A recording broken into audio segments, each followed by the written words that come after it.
Hey there, savvy savers and aspiring tycoons. Today we're diving into a strategy so clever it sounds like the plot of a spy movie. It's called Buy, Borrow, and Die. And no, it's not the next James Bond flick. It's how the ultra-wealthy minimize their taxes while keeping their wealth growing. And I promise, it's not as morbid as it sounds. Here's the gist.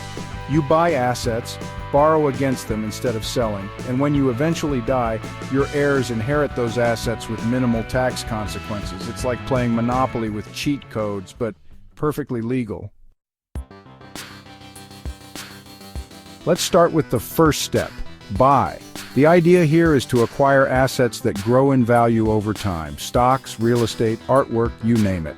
Wealthy folks love assets that appreciate because they're like little money trees growing in the background. Why is this important? Because capital gains, what you earn when your assets go up in value, aren't taxed until you sell. It's like buying a cake and not paying for it until you take a bite. As long as you don't sell, no taxes. So they buy assets and lock them away, letting them grow tax-deferred for as long as possible. Sounds great, right? But what happens when they need cash? That's where step 2 comes in.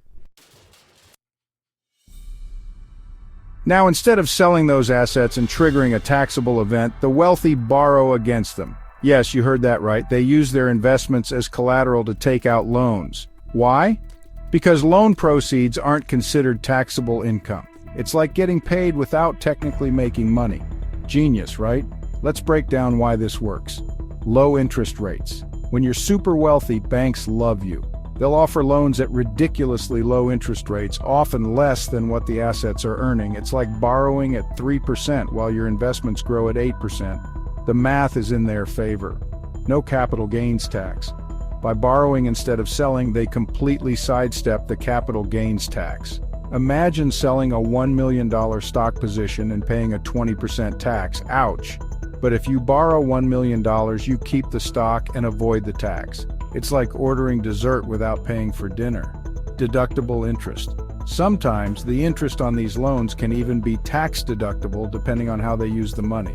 It's like the tax code is their personal buffet. And don't worry about paying the loan back. That's a problem for future rich person. Here's where the real magic happens, the final act of buy, borrow, die. When the wealthy pass away, their heirs inherit the assets with a step up in basis. What does that mean? Let's say grandma bought a house for $1 million and when she passes, it's worth $5 million.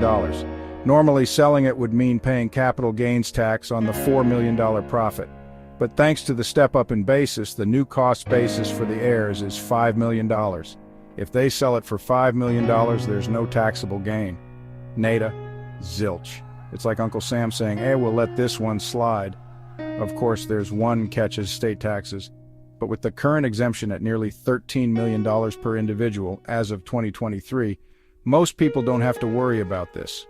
And for those who do, trusts, gifting strategies, and charitable donations come to the rescue. Now you might be thinking, that's cool, but I'm not Jeff Bezos. Don't worry, you can still use elements of this strategy, even if you're not flying to space in your spare time. Invest in appreciating assets. Start by building a portfolio of assets that grow over time, like index funds, real estate, or a side hustle that turns into passive income. The principle is the same, buy and hold. It's like planting a money tree, but with less watering and more patience. Use loans strategically. Need cash but don't want to sell investments? If you have a portfolio, you can take out a securities-backed line of credit. The interest might be low and you can avoid triggering taxes.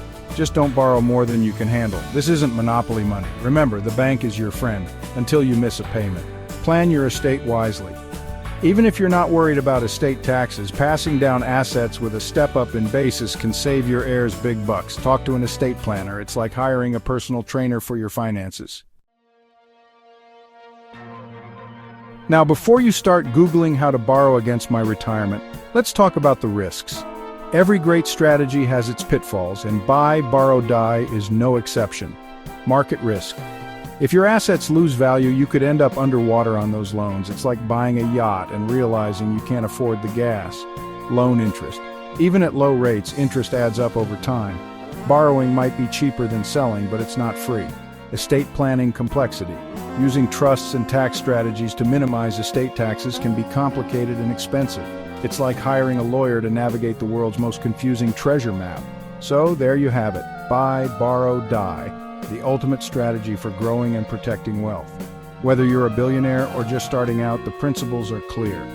Invest in assets that appreciate. Use loans strategically to access cash. Plan your estate to minimize taxes for your heirs. With a little planning and some smart moves, you can sidestep Uncle Sam's biggest tax traps and leave a legacy for your loved ones. Now go forth and grow that money tree, and remember, wealth building is a marathon, not a sprint. Oh, and if you ever need help navigating, call a financial planner. They're like your GPS for avoiding tax potholes.